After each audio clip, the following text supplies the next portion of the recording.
Once upon a mountain top, three little trees stood and dreamed of what they wanted to become when they grew up.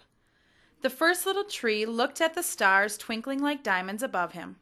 "I want to hold treasure," he said. "I want to be covered with gold and filled with precious stones. I will be the most beautiful treasure chest in the whole world." The second little tree looked out at the small stream trickling on its way to the ocean. "I want to be a strong sailing ship," he said. "I want to travel mighty waters and carry powerful kings. I will be the strongest ship in the whole world." The third tree looked down into the valley below where busy men and busy women worked in a busy town. "I don't want to leave this mountaintop at all," she said. "I want to grow so tall that when people stop to look at me, they will raise their eyes to heaven and think of God. I will be the tallest tree in the world." Years passed, the rains came, the sun shone, and the little trees grew very tall. One day, three woodcutters climbed the mountain. The first woodcutter looked at the first tree and said, "This tree is beautiful. It is perfect for me." With a swoop of his axe, the little first tree fell. "Now I shall be made into a beautiful chest," thought the first tree.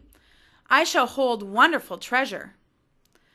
The second woodcutter looked at the second tree and said, "This tree is strong.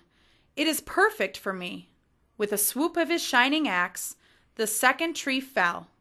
"Now I shall be a strong ship, fit for kings," thought the second tree. The third tree felt her heart sink when the last woodcutter looked her way.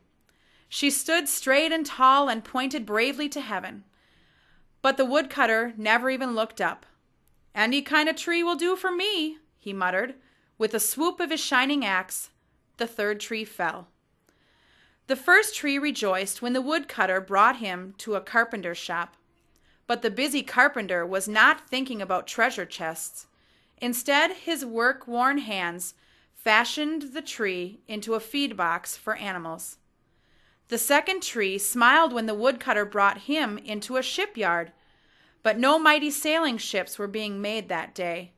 Instead, the once strong tree was hammered and sawed into a simple fishing boat. Too small and too weak to sail an ocean or even a river, he was taken to a little lake. Every day he brought in loads of dead, smelly fish. The third tree was confused when the woodcutter cut into her strong beams and left her in a lumber yard. "What happened?" the once tall tree wondered.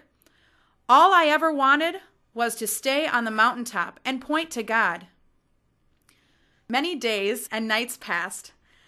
The three trees nearly forgot their dreams. But one night, golden starlight poured over the first tree as a young woman placed her newborn baby in the feed box. "I wish I could make a cradle for him," her husband whispered. The mother squeezed his hand and smiled as the starlight shone on the smooth and sturdy wood. "This manger is beautiful," she said. And suddenly the first tree knew that he was holding the greatest treasure in the world. One evening, a tired traveler and his friends crowded into the old fishing boat. The traveler and his friends fell asleep as the second tree quietly sailed out into the lake. Soon a thrashing storm arose. The little tree shuddered. He knew he did not have the strength to carry so many people safely through the wind and rain. The tired man awakened. He stood up, stretched out his hand, and said, "Peace." The storm stopped as quickly as it begun. And suddenly the second tree knew he was carrying the King of heaven and earth. One Friday morning, the third tree was startled when her beams were yanked from the forgotten woodpile. She flinched as she was carried through an angry, jeering crowd.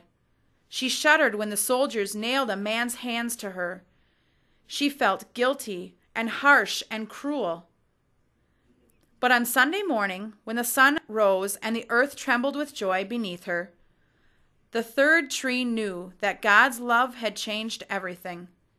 It had made the first tree beautiful. It had made the second tree strong. And every time that people thought of the third tree, they would think of God. That was better than being the tallest tree in the world.